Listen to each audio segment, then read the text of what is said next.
नमस्ते दोस्तों। आज जो मैं आपको टॉपिक पढ़ाने जा रहा हूँ, वो है टीईएम, टेम एवं एसीएम, सेम, जो कि आपके RPSC assistant professor college education का जो पेपर होगा, आगामी पेपर, उसके सिलेबस का महत्वपूर्ण पार्ट है। इससे आपके क्वेश्चंस अवश्य मिलेंगे, क्योंकि वहाँ पर प्रत्येक यूनिट से आपके 10 क्वेश्चन मिलने हैं। तो ये एक यूनिट का पार्ट है टीएम एंड सेम। ये बहुत सिंपल है, बस इसे थोड़ा-सा समझना है और थोड़ा-सा याद रखना। ज़्यादा कंसेप्ट नहीं लगाना है इसमें, तो ईज़िली इसके आप क्वेश्चन पुट कर पाओगे। स्टार्ट करते हैं। Transmission electron microscopy. Transmission electron microscopy यानी टीईएम, शॉर्ट में कहेंगे हम टेम, टीईएम। तो ये क्या होती है? तो ये किसी भी सैंपल है, उसके इंटरनल माइक्रोस्ट्रक्चर के एनालिसिस की एक बेस्ट टेक्निक है। क्या है? Best technique. क्लियर? अब ये कैसे एनालिसिस करते हैं, ये तो हम आगे पढ़ेंगे ही है। दूसरी बात, ये है आपके नॉन स्ट्रक्चर जैसे कि फाइबर, पार्टिकल और माइक्रो स्ट्रक्चर्स ऑफ सेल के इवोल्यूशन में भी ये क्या है, टेम का बहुत यूज होता है। क्लियर?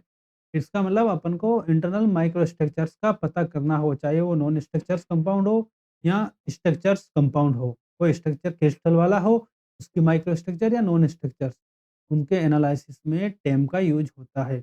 अब आती है बात इन्वेंटेड बाय, ये किसने दिया गया? यहाँ से भी आपके क्वेश्चंस बन सकता है। तो इसे दिया गया Max Knoll and Ernst Ruska ने। क्लियर? दोनों ने मिलकर इसको दिया गया है, किसको? टेम को। जो भी रिसर्च से जुड़े होंगे, जो पीएचडी कर रहे होंगे, हाँ, जिनका टेम और सेम का यूज होगा, वो आराम से जानते हैं। क्लियर? तो देखिए, जो प्रिंसिपल है इसका, ये है, ये इस प्रिंसिपल पे बेस्ड है कि जो इलेक्ट्रॉन, देखो सारा सारा खेल इसमें इलेक्ट्रॉन्स का। इलेक्ट्रॉन गन से आपने इलेक्ट्रॉन निकाले और आपने किस पे डाल दिया? सैंपल पे।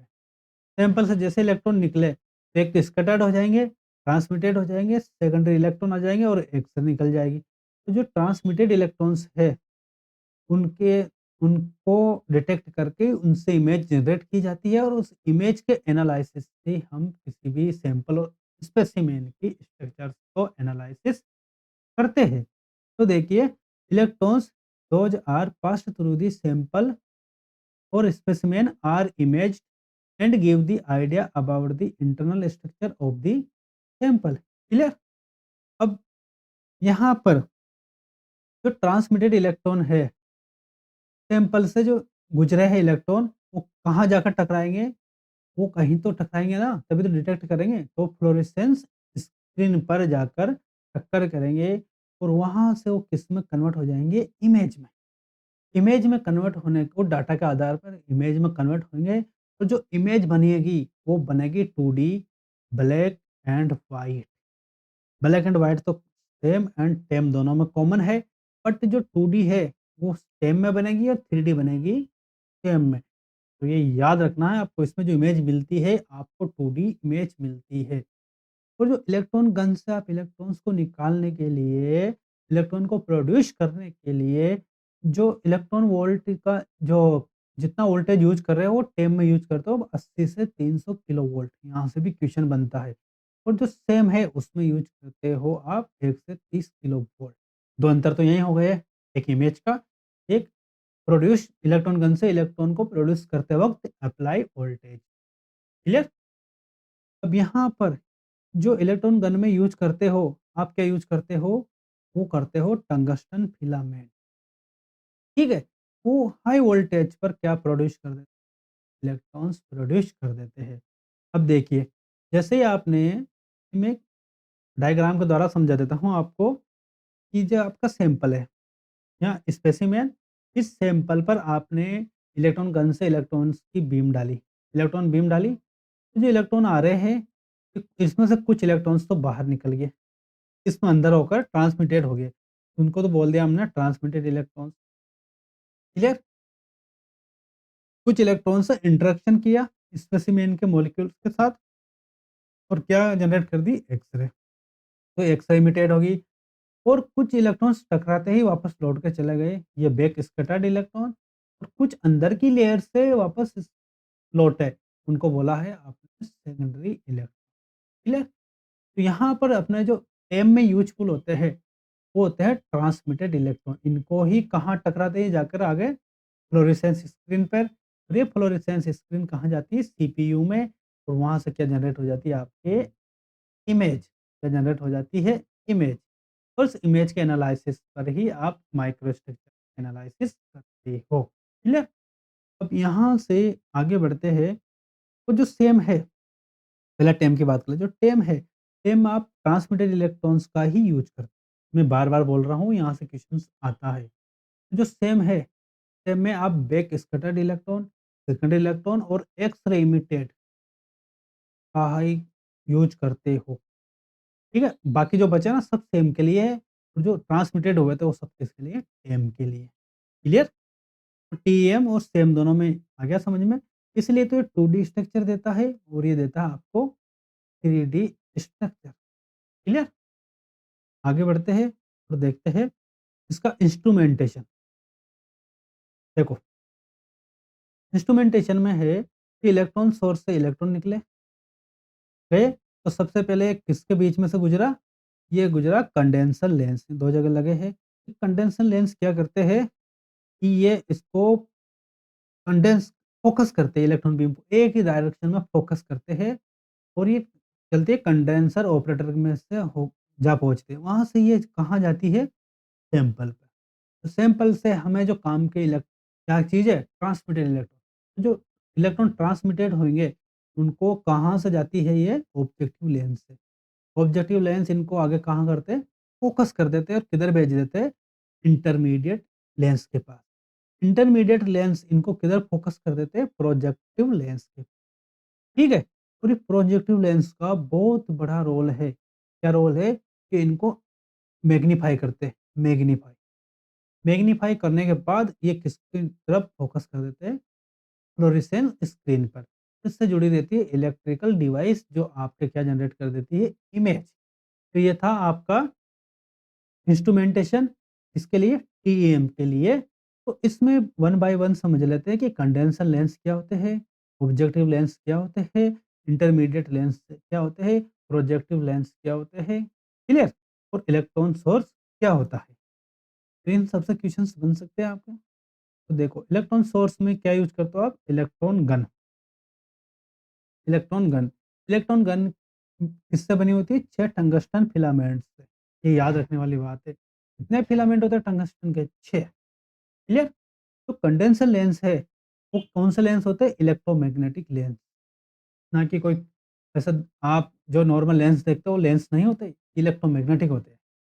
And they will focus all electron beam towards specimen या सैंपल की तरफ फोकस करते हैं कि नहीं? ठीक है? अब देखो, एक बात आ जाती है, इम्पोर्टेंट बात है, वो ये है कि जो टेम के जो कंडेंसर लेंस होते हैं, वो हायर होते हैं किससे? सैम सैम की तुलना में ज़्यादा में मतलब इसमें हायर होते हैं। मतलब इनकी जो क्या बोलते हैं, इनका जो फ़ोकस की फ़ोकसिंग पावर होती है, ज़्यादा होती है किसकी तुलना में? सैम के जो कंडेंसर लेंस होते हैं, उनकी तुलना में। ठीक है?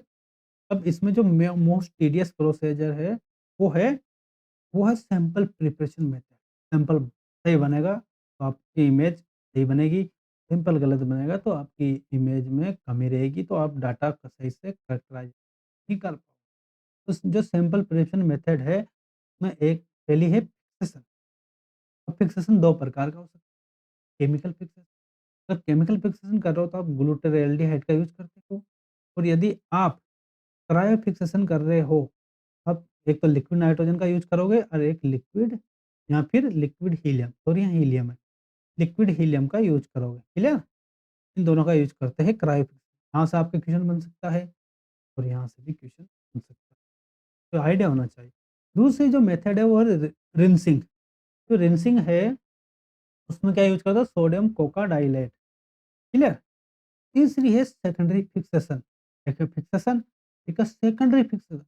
सेकेंडरी फिक्सेशन में यूज़ करते हो आप ओस्मियम टेट्राऑक्साइड, और क्लियर? और यहाँ पर जो कोका डाइलेट है, इसमें भी ओस्मियम है, याद रखना। अब देखो, चौथी है डिहाइड्रेशन। डिहाइड्रेशन का मतलब ये है कि आराम से समझ गए होंगे, वाटर मॉलिक्यूल्स को अलग कर कर सैंपल प्रिपरेशन करना। यहाँ यूज़ करता है उसके लिए इथेनॉल अथवा एसीटोन, ये वेल नोन डिहाइड्रेटिंग एजेंट है, इनका यूज़ सब जानते हैं। क्लियर? नेक्स्ट जो अपने आ रहे हैं, देखो सैंपल प्रिपरेशन हो गया, कंडेंसर लेंस हो गए, अब है अपने पास ऑब्जेक्टिव लेंस। तो ऑब्जेक्टिव लेंस कहाँ लगे थे? सैंपल के बाद लगे हुए थे ये। यहाँ कंडेंसर लेंस थे, ये सैंपल है आपका, फिर यहाँ पर लगे आपके ये objective lens. Clear? Objective lens का क्या काम है कि इनको आगे किधर भेजना है? यहाँ थे बीच में इंटरमीडिएट, ये थे projectile lens. It also an electromagnetic lens and focus the transmitted electron beam. जो ट्रांसमिटेड हुई है उसको किधर की तरफ भेज रहे हैं? प्रोजेक्टर लेंस की। क्लियर? जो प्रोजेक्टर लेंस है वो जस्ट किससे पहले लगे हुए हैं? फ्लोरेसेंस स्क्रीन या सीसीडी डिटेक्टर। तो ये काम करते हैं आपके जो ट्रांसमिटेड जो इलेक्ट्रॉन बीम है उसको क्या करते हैं? ये मैग्नीफाई करने। It will magnify the transmitted electron beam coming from the objective lens and focus toward the fluorescence screen अथवा सीसीडी डिटेक्टर। क्लियर? अब जो सीसीडी डिटेक्टर, यहाँ सीसीडी और चार्ज, इसको एक सी है चार्ज, दूसरी है कपल्ड और डी डिटेक्टर। तो सीसीडी का अर्थ पूरा हो गया चार्ज कपल्ड डिटेक्टर। डाटा कहाँ भेजता है? सीपीयू में, वहाँ से क्या जनरेट हो जाती है? आपके इमेज। क्लियर? इमेज रहेगी आपके 2D में। अब बात आती है कि सीसीडी क्या होता है? तो एक्चुअल में क्या होता है? ये हाइली सेंसिटिव जो सीसीडी डिटेक्टर होते हैं, क्या होते हैं? हाइली सेंसिटिव सेंसिटिव क्या होता है? ये photon detector, photon detector, highly sensitive photon detector होते हैं। जो किसमें आपको किस रूप में आपको ये डाटा लेते हैं? ये लेते हैं पिक्सेल्स में। यहीं से समझ गए होंगे कि आपकी जो इमेज बनेगी वो कितनी अच्छी बनेगी। क्योंकि पिक्सेल्स को ले रहा है, अगर पिक्सेल्स अच्छे हैं तो इमेज फटेगी ना यार, डाटा एनालिसिस अच्छे से होगा। किसमें लेते हैं? Pixel, pixel. क्लियर? अब एक और बात है कि टेम को आप ऑपरेट कर रहे हो तो कहाँ ऑपरेट करोगे? तो टेम को ऑपरेट करोगे आप अंडर वैक्यूम कंडीशन। क्योंकि अगर आपने एयर रह गई आपकी, एयर आपके इलेक्ट्रॉन्स के साथ क्या कर लेगी? इलेक्ट्रॉन्स जो ट्रांसमिटेड इलेक्ट्रॉन है उसके साथ क्या कर लेगी? इंटरेक्शन। इंटरेक्शन होने के बाद आपको जो रिजल्ट चाहिए थे वैसे रिजल्ट नहीं मिल पाएँगे, इंटरफेयर करेगी। इसलिए TEM operated under vacuum condition. Clear? यहाँ तक आपके सभी क्वेरी और डाउट क्लियर हो गए होंगे। तो इसका नेक्स्ट पार्ट है वो है एप्लीकेशन। जो टेम की एप्लीकेशन है वो ये है, पहली एप्लीकेशन देखिए, topographical, morphological, compositional and crystalline information provide करवाता है ये टेम किसी भी सेम। ठीक है? अब देखिए, दूसरी बात ये, जो रिसर्चर है होते हैं, रिसर्च जो शोधार्थी होते हैं, रिसर्चर्स होते हैं, वो क्या कहता है, इस सैंपल को कहाँ देखना चाह रहा है? मॉलिक्यूलर लेवल पे देखने की कैपेसिटी प्रदान करता है ना? और जो पॉसिबल होता है, जब मॉलिक्यूलर लेवल पे देखोगे तो आप उसकी स्ट्रक्चर या टेक्सचर को आराम इजीली एनालिसिस कर सकते हो। तो कितनी ज़्यादा मैग्नीफाई कर देता है ये, छोटे सैंपल को इतना ज़्यादा कि मॉलिक्यूलर लेवल तक को आपको जस्टिफाई कर देता है। तीसरा, ये कैंसर रिसर्च में बहुत फ़ायदेमंद है, क्योंकि जो ट्यूमर की जो कैंसर सेल की ट्यूमर होता है ना, उसकी अल्ट्रा स्ट्रक्चर, ट्यूमर सेल की अल्ट्रा स्ट्रक्चर की स्टडी भी कर सकते हैं, किसकी हेल्प से? टेम की हेल्प। ठीक है? एडवांटेज की बात करें टेम के, एडवांटेज की बात करें तो ये है कि ये very powerful magnification and resolution देता है आपको। क्लियर? और एलिमेंट और कंपाउंड स्ट्रक्चर भी आपको उसकी भी इन्फॉर्मेशन दे देता है। ये तो एडवांटेज हो गया। और जो इमेज रहती है, जब इतनी रिज़ॉल्यूशन एंड मैग्नीफाई कर रहा है, पिक्सेल्स में तोड़कर दे रहा है, तो फिर देखिए आप image highly quality and detailed होती है। आपको सब जानकारी मिल जाएगी उससे और आप आराम से एनालिसिस। लेकिन जिसके एडवांटेज उसके डिसएडवांटेज भी होते हैं। तो जो टेम का डिसएडवांटेज है, वो ये है कि ये लार्ज एंड वेरी एक्सपेंसिव है, वेरी एक्सपेंसिव। दूसरी बात, तो जो सैंपल प्रिपरेशन वाला पार्ट है, वो ही वेरी, वेरी इम्पोर्टेंट है। तो यदि आपका सैंपल प्रिपरेशन ठीक से नहीं हुआ, तो आप टेम को अप्लाई नहीं कर सकते इतना ईज़िली। एक तो वैसे एक्सपेंसिव और सैंपल प्रिपरेशन में कमी रह गई, तो आपके ज़्यादा एक्सपेंसिव हो जाएगा और उसी स्ट्रक्चर से एनालिसिस भी नहीं हो पाएगी, इतनी जानकारी नहीं मिल पाएगी। तो जो सैंपल प्रिपरेशन प्रोसीजर है, वो लेबोरियस होता है, ठीक है? दूसरी बात, जो आपको इमेज मिल रही है, वो ब्लैक एंड व्हाइट मिल रही है और उसके साथ क्या है, ये 2D है, क्लियर? ये इसके डिसएडवांटेज है। तो आपके आशा करता हूँ आपके ईएम तो क्लियर हो गया होगा। नेक्स्ट जो हम पढ़ रहे हैं अब, वो है same. Same means scanning electron microscope, SEM, same. ये भी एक तरह की इलेक्ट्रॉन माइक्रोस्कोपी जैसा क्या था, ईएम, है ना? अब लेकिन इसमें इलेक्ट्रॉन्स को इल्यूमिनेट स्पेसिमेन और क्रिएटिन इन लार्ज इमेज, ये 3D इमेज देता है, तो रेजोल्यूशन और बहुत ज़्यादा था टीईएम की तुलना में, क्लियर? तो देखिए यहाँ पर जो आपको ये मिल रही है,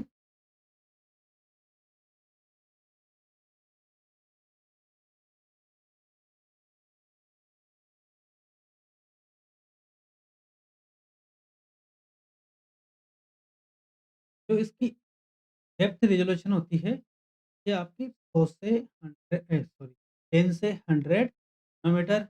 जो लैटरल रेजोल्यूशन होता है, इसका होता है 1 से 10 नैनोमीटर, क्लियर? नैनोमीटर। और जो मैग्निफिकेशन पावर होती है, ये 10 टाइम्स ज़्यादा होती है। थोड़ा-सा छोटा सिंपल किया कि इमेज को बहुत ज़्यादा बड़ा कर देगा, वो भी किसमें, 3D स्ट्रक्चर। तो आपको 3D स्ट्रक्चर मिलेगी, तो 3D स्ट्रक्चर का मतलब है आपके बहुत ज़्यादा जानकारी मिलना, क्लियर? आगे बढ़ते हैं और देखते हैं इसके प्रिंसिपल। तो इसका प्रिंसिपल भी वही है, the signal used by them to produce an image result from interaction of electron beam with atoms at various depth within the sample, clear? Various type of signals are produced, जहाँ भी interaction हो ही रहा। उसके बाद इसमें देखिए,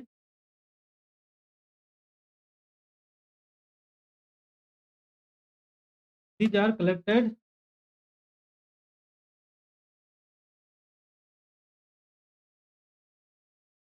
तो जो these are collected and surface of specimen image in 3D black and white, clear? यहाँ पे 3D ब्लैक एंड व्हाइट मिलेगी, ठीक है? तो इमेज मिलेगी। इंस्ट्रूमेंटेशन में बात करें, होता है इलेक्ट्रॉन रूप में क्या होती है आपकी इलेक्ट्रॉन गन। इलेक्ट्रॉन गन किसकी बनी होती है? टंगस्टन फिलामेंट की। फिलामेंट यहाँ से टंगस्टन फिलामेंट की। और जो ये किस पे ऑपरेट होता है? 1 से 300 किलो, ठीक है? अब यहाँ पर एक नई टर्म आई, वो एनोड। एक्चुअल में जो इलेक्ट्रॉन गन से जो इलेक्ट्रॉन निकल रहे हैं आपके, वो है, तो एक्सेलरेट करने के लिए आपको क्या लगाना पड़ेगा? वो क्या होता है? एनोड को लगा दिया, इलेक्ट्रॉन बीम की स्पीड बढ़ गई, ठीक है? तो ultimately this anode will accelerate the velocity, electron beam है, एक तो एनोड, ऑब्जेक्टिव लेंस और इस, ठीक है? आगे आते हैं हम, कंडेंसर लेंस क्या होता है? वहाँ भी पढ़ा था, कि फोकस करते थे किसको? Electron beam. वहाँ पर जो कंडेंसर लेंस थे, एएम में, वो सैंपल की तरफ फोकस करें। यहाँ पर जो कंडेंसर लेंस है, वो इलेक्ट्रॉन बीम को फोकस कर ऑब्जेक्टिव लेंस। यहाँ पर कंडेंसर लेंस, फिर ऑब्जेक्टिव लेंस, के बाद आ रहा है यहाँ पर सैंपल, क्लियर?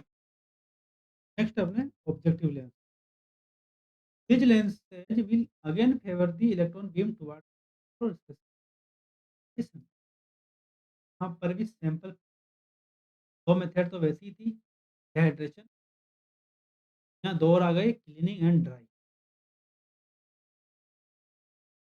सैंपल प्रिपरेशन के बाद एक इम्पोर्टेंट आती है, यह है इम्पोर्टेंट, तो सेम है, इनको माइक्रोस्ट्रक्चर एनालाइसिस, लेकिन सेम को आप लिविंग सेल, जीवित कोशिका या स्पेसिफिक डिटेक्शन के लिए यूज़ नहीं है। अब आते हैं सेकंड इलेक्ट्रॉन, वहाँ पर सेकंड इलेक्ट्रॉन का कोई रोल नहीं था, यहाँ ट्रांसमिटेड का यूज़ किया था, यहाँ पर वहाँ पर था डैम में ट्रांसमिटेड में ट्रांस सेकंड इलेक्ट्रॉन को डिटेक्ट करने के लिए इंजेक्शन लगाएँगे, कहते हो आप, मेनली यूज़ होता है जो आपके एवरहार्ट और लैब, या इसको शॉर्ट में कहते हैं ईटी डिटेक्टर। तो मोस्ट कॉमनली यूज्ड डिटेक्टर है जो किसमें यूज़ करते हैं सेकंड इलेक्ट्रॉन को डिटेक्ट करने में, एम में, ठीक है? तो ईटी डिटेक्टर किससे बना होता है? बाइस्टेड ग्रिड से। ये क्या होती है? पॉजिटिवली चार्ज होती है जो अट्रैक्ट करती है सेकेंडरी इलेक्ट्रॉन्स को, ठीक है ना? तो बाइस्टेड ग्रिड में आपको देखो, इसमें पॉजिटिवली चार्ज होती है, इसमें कांस्टेंट वोल्टेज प्रोवाइड करवाया जाता है, कांस्टेंट, हाँ, बहुत अच्छा शब्द है कांस्टेंट वोल्टेज। कांस्टेंट वोल्टेज की बात आएगी तो आपको सीधा-सीधा दिमाग में आ जाना चाहिए डीसी वोल्टेज, ठीक है? ये बाइस्टेड ग्रिड। यहाँ से आपको प्रोड्यूस होती है basic image of same second electrons की पता चल जाता है बेसिक इमेज तो। बाकी और एनालिसिस करते तो अपने पास और है, तो बैक स्कैटर्ड इलेक्ट्रॉन है, energy of back scattered electrons are high than second electron. देखो, पीटी डिटेक्टर होता है, पीटी डिटेक्टर तो सेकंड इलेक्ट्रॉन भी इसके पास है, सेकंड इलेक्ट्रॉन भी इसके पास है। जो बैक स्कैटर्ड इलेक्ट्रॉन है, स्कैटर्ड इलेक्ट्रॉन वो भी, अब अपन को हमको डिसाइड करना है कि ये ईटी डिटेक्टर हम कैसे डिसाइड करते हैं कि जो आने वाले इलेक्ट्रॉन्स इलेक्ट्रॉन्स है एक, इट मीन्स जो ईटी डिटेक्टर है उसने किसको डिटेक्ट किया? सेकेंडरी इलेक्ट्रॉन को डिटेक्ट किया, एक स्कैटर्ड इलेक्ट्रॉन को डिटेक्ट किया। तो डिसाइड होता है वोल्टेज के अंतर। तो जो ये एनर्जी होती है एक स्कैटर्ड इलेक्ट्रॉन्स की, वो हाई होती है किसके? सेकेंडरी इलेक्ट्रॉन होती है। तो अगर वोल्टेज वेरिएशन के आधार पर आप पता कर सकते हैं आने वाले इलेक्ट्रॉन बेक है, ठीक है? एक्स-रे भी जनरेट हुआ था, तो एक्स-रेज़ के लिए एक्स-रे डिटेक्टर लगा दिया। ये डिटेक्टर जो सैंपल ट्यूब होती है, सैंपल ट्यूब में ही लगा रहता है, अंदर सैंपल भर दिया और ये यहीं लगा होगा। तो इसी से आपको ये यहीं पता चल जाता है, डिटेक्ट कर लेते हैं। Inside the sample holder to detect, ठीक है? यहाँ से क्वेश्चन बनता है क्योंकि इंस्ट्रूमेंटेशन में कहीं पढ़ा नहीं ना, अंदर ही लगा रहता है। This detection process is known as EDX, energy dispersive X-ray analysis, clear? तो ये एक्चुअल में ये ईटीएक्स इसमें यूज़ होते हैं nano particle system, nano particles का सिस्टम करते हैं, इसका बहुत रोल होता है, नैनो पार्टिकल एनालिसिस, ठीक है? Nano particle, clear? और इसमें जो यूज़ करते हो एक्टिव डिटेक्टर वो क्या होता है? एक्टिवेटिंग ऑफ एक्स-रे स्पेक्ट्रोफोटोमीटर, तो फोटो,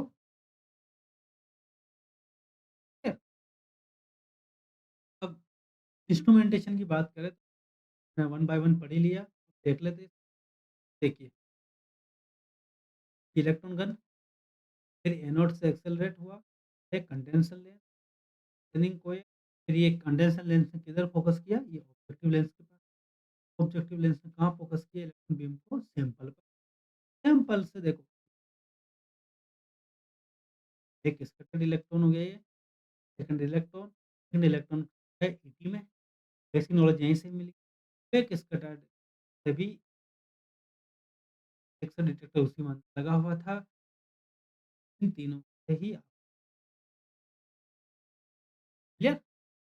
और एप्लीकेशन की बात करें जब वो है वायरस लिविंग सेल है, लिविंग का तो ये यूज़ होता ही नहीं है, लिविंग के लिए तो वायरस मोबिडिटी, ठीक है? इंसेक्ट और एंड अदर माइक्रो ऑर्गेनिज्म और जियोलॉजिस्ट वो भी जनरली यूज़ करते हैं उनका क्रिस्टलाइन स्ट्रक्चर कोई रॉक है, स्ट्रक्चर है, कोई लेयर है, सैंड लेयर पे क्रिस्टलाइन है, इनका यूज़ करते हैं जियोलॉजी यदि ऐसी इंडस्ट्री में माइक्रो इलेक्ट्रॉनिक्स इस तरह हो, जैसे जो फूड सभी में सरफेस कंपोनेंट या प्रोडक्ट के सरफेस कंपोजिशन का यूज़ इसी के साथ एम एवं सेम बहुत ही महत्वपूर्ण टॉपिक है आरपीएससी गज लेक्चर से कंप्लीट होता है। नेक्स्ट वीडियो में हम ए एफ एम